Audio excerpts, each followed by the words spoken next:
रात का गहरा अंधेरा था। चारों ओर सिर्फ खामोशी थी। गांव के बाहर एक पुराना श्मशान था जहां सालों से कोई नहीं गया था। लोग कहते थे कि उस श्मशान में एक महाअघोरी लोना चमारी की आत्मा बसती है, जिसने अपने जीवन में खौफनाक साधनाएं की थी। लोना चमारी की आत्मा अब भी उसी जगह कैद है और हर पूर्णिमा को उसका प्रेत रूप जागता है। गांव में ऐसा कोई नहीं था जो उस श्मशान में जाने की हिम्मत करता हो, सिवाय एक 17 साल के लड़के आरव के, जिसने अपनी मां को बचाने के लिए वहां जाने का फैसला लिया था। आरव की मां पिछले कुछ महीनों से अजीबोगरीब बीमारी से ग्रस्त थी। न तो गांव के वैद्य न ही शहर के डॉक्टर उसकी बीमारी की जड़ को समझ पाए। रात में मां को भयानक बुरे सपने आते थे और हर सुबह उसकी हालत और भी खराब हो जाती थी। एक दिन मां ने डरते हुए आरव को बताया कि उसके सपनों में एक डरावनी परछाई आती है और उसे अपने साथ श्मशान में खींच ले जाने की धमकी देती है। वह परछाई उसे अपने पास बुलाती और कहती, लोना चमारी के श्राप का अंत सिर्फ श्मशान में ही हो सकता है। आरव के पास कोई और चारा नहीं था। उसने सोचा कि अगर मां को बचाना है तो उसे लोना चमारी के श्राप को खत्म करना ही होगा। गांव वाले उसे रोकने की कोशिश करते, लेकिन उसके इरादे अडिग थे।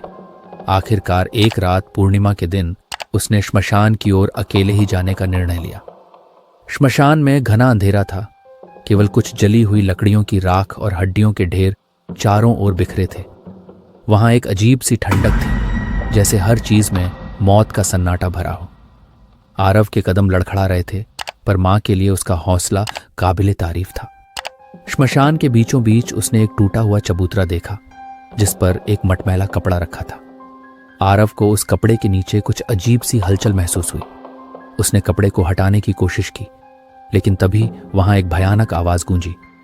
कौन है जो महाघोरी की शांति में खलल डालने आया है? आवाज इतनी भयावह थी कि आरव के रोंगटे खड़े हो गए। आरव ने कांपते हुए कहा, मुझे अपनी मां को बचाना है। मुझे तुम्हारे श्राप का अंत करना है। यह सुनते ही एक ठंडी हवा का झोंका आया और चबूतरे के नीचे से एक धुआं उठने लगा, जो धीरे धीरे एक भयानक चेहरे में बदल गया।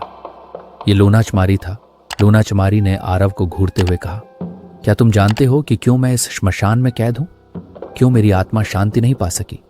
आरव ने सिर हिलाया। लोना चमारी ने आगे कहा, मेरी साधना में एक दोष था। मैं ताकत के लिए प्रेम और ममता को भूल गया था, लेकिन मौत के बाद मुझे मेरी गलती का एहसास हुआ। मुझे भी किसी का प्रेम चाहिए था, किसी का सहारा चाहिए था, लेकिन अब मैं यहां इस श्रापित श्मशान में अकेला भटकता हूं। मेरी आत्मा को मुक्ति चाहिए, और यह तब तक संभव नहीं है जब तक कोई मेरा दर्द महसूस नहीं करेगा। आरव ने लोना चमारी की आंखों में देखा। पहली बार उसने डर के पीछे छिपी पीड़ा को महसूस किया। मैं तुम्हारी मदद करूंगा, आरव ने हिम्मत जुटाकर कहा। तुम्हारी आत्मा को शांति मिलेगी, लेकिन मेरी मां को बख्श दो। लोना चमारी की आंखों में एक अजीब सी चमक आई। वह कुछ क्षणों के लिए शांत हो गया, मानो आरव की बातों ने उसे थोड़ा सुकून दिया हो। लोना चमारी ने कहा, तुम्हें मेरी आत्मा की मुक्ति के लिए एक अनुष्ठान करना होगा, लेकिन इसके लिए तुम्हें अपनी सबसे प्यारी चीज का बलिदान देना होगा। आरव के सामने मां की छवि आई। उसकी आंखों में आंसू थे, लेकिन उसने सहमति में सिर हिलाया। तुम मेरी आत्मा को शांति दे दोगे तो तुम्हारी मां का श्राप भी समाप्त हो जाएगा, लोना चमारी ने कहा। अचानक चारों ओर की हवा और भी ठंडी हो गई और सब कुछ धुंधला होने लगा। आरव को लगा जैसे वह बेसुध हो रहा है, पर उसने अपने दिल में एक संकल्प किया कि वह किसी भी कीमत पर अपनी मां को बचाएगा। जैसे ही आरव ने होश खोने लगा, उसने एक अंतिम बात सुनी। एक अंतिम सत्य है जिसे तुम्हें जानना होगा, लेकिन यह सिर्फ अगले पूर्णिमा को प्रकट होगा। तब तक मैं तुम्हारे भीतर छिपा रहूंगा। आरव पूरी तरह से बेहोश हो गया और श्मशान की वीरानगी में रात और भी गहरी होती गई। सुबह होते ही गांव वाले श्मशान के पास पहुंचे, जहां उन्होंने आरव को बेहोश पाया। जब उसने होश में आने पर मां को ठीक पाया तो उसे एहसास हुआ कि लोना चमारी का श्राप समाप्त हो गया है। लेकिन आरव जानता था कि एक रहस्य अब भी बाकी है, जो अगले पूर्णिमा को सामने आएगा। आरव के मन में कई सवाल थे। क्या लोना चमारी की आत्मा सच में मुक्त हो चुकी है, या उसके अंदर छुपे इस अंतिम रहस्य का कुछ और गहरा मतलब है? आरव की मां अब पूरी तरह स्वस्थ थी, लेकिन आरव का मन अब भी बेचैन था। हर रात उसे अजीब सपने आते थे। जिनमें वह खुद को श्मशान में भटकता पाता। लोनाचमारी की काली परछाई उसके सपनों में प्रकट होती और फिर गायब हो जाती। अगले पूर्णिमा की रात का इंतजार उसकी बेचैनी को और बढ़ा रहा था।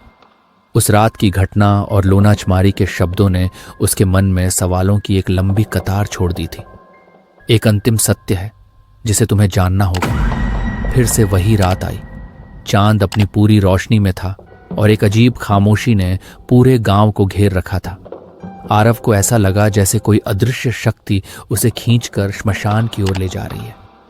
वह चुपचाप जैसे किसी नशे में अपने कदमों को श्मशान की ओर बढ़ाता चला गया।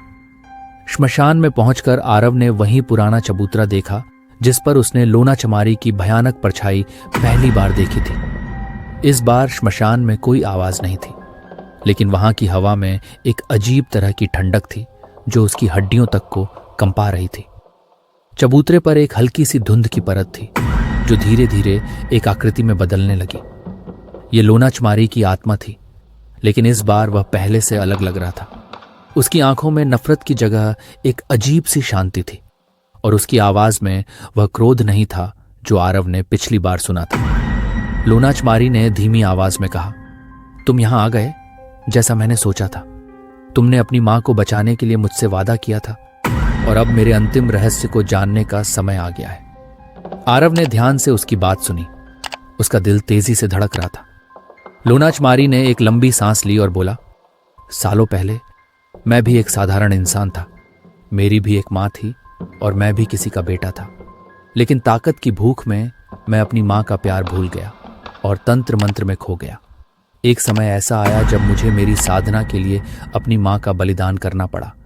मैंने उसे अंधविश्वास और तंत्र मंत्र की भूख में खो दिया। उस दिन से मेरी आत्मा को कभी शांति नहीं मिली। आरव के रोंगटे खड़े हो गए। वह अवाक खड़ा रहा, जैसे उसके शब्द उसकी आत्मा में घुस रहे हों। लोनाचमारी ने अपनी कहानी जारी रखी। मेरे इस कृत्य ने मुझे शापित बना दिया। मेरी आत्मा को मुक्ति नहीं मिली। मैं यहां भटकता रहा, दूसरों को डराकर अपने दर्द को कम करने की कोशिश करता रहा। लेकिन तुम्हारे आने से मुझे एक उम्मीद की किरण दिखी। तुम्हारे अंदर मैंने अपने ही बचपन की एक झलक देखी। तुम्हारे अपने परिवार के प्रति प्यार ने मुझे मेरे पुराने रूप की याद दिलाई। लोनाचमारी ने आरव से एक अंतिम इच्छा प्रकट की। मेरी आत्मा को शांति तभी मिलेगी जब मैं फिर से प्रेम और त्याग को महसूस करूंगा।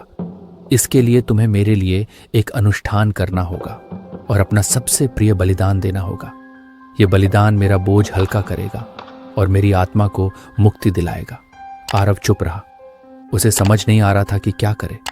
वह लोनाचमारी की आत्मा को मुक्ति देना चाहता था, लेकिन अपने सबसे प्रिय का बलिदान क्या वह कर सकता था?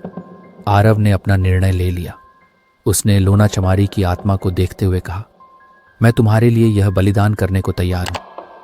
उसने अपनी आंखें बंद कर लीं और मन ही मन अपनी सबसे प्रिय चीज की कल्पना की जिससे वह बंधा हुआ था। उसने धीरे धीरे उस चीज को त्यागने का संकल्प लिया। अचानक एक तेज हवा का झोंका आया और चबूतरे के चारों ओर भयानक धुआं फैल गया। आरव को एक झटका सा महसूस हुआ और सब कुछ धुंधला पड़ने लगा। वह धुआं धीरे धीरे लोनाचमारी की परछाई में बदल गया जो आरव के सामने खड़ी थी। लोनाचमारी ने आरव की ओर देखा और एक आखिरी बार मुस्कुराया। उसकी आंखों में अब शांति थी। वह धीरे धीरे धुआं बनकर आसमान में विलीन हो गया। लोनाचमारी की आत्मा मुक्त हो चुकी थी। आरव ने राहत की सांस ली, लेकिन अचानक उसकी नजर चबूतरे के पास एक छोटी सी पोटली पर पड़ी। उसने उसे उठाया और खोला तो उसके अंदर एक पांडुलिपि मिली।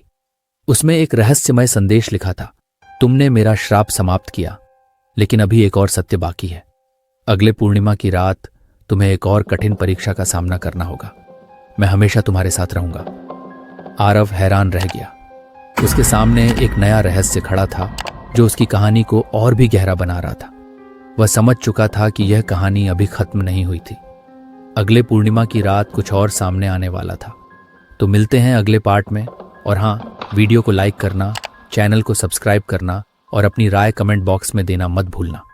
तो चलिए इस कहानी का अंत यहीं करते हैं, लेकिन ध्यान रखना, अघोरी लोनाचमारी का असली रहस्य अभी बाकी है।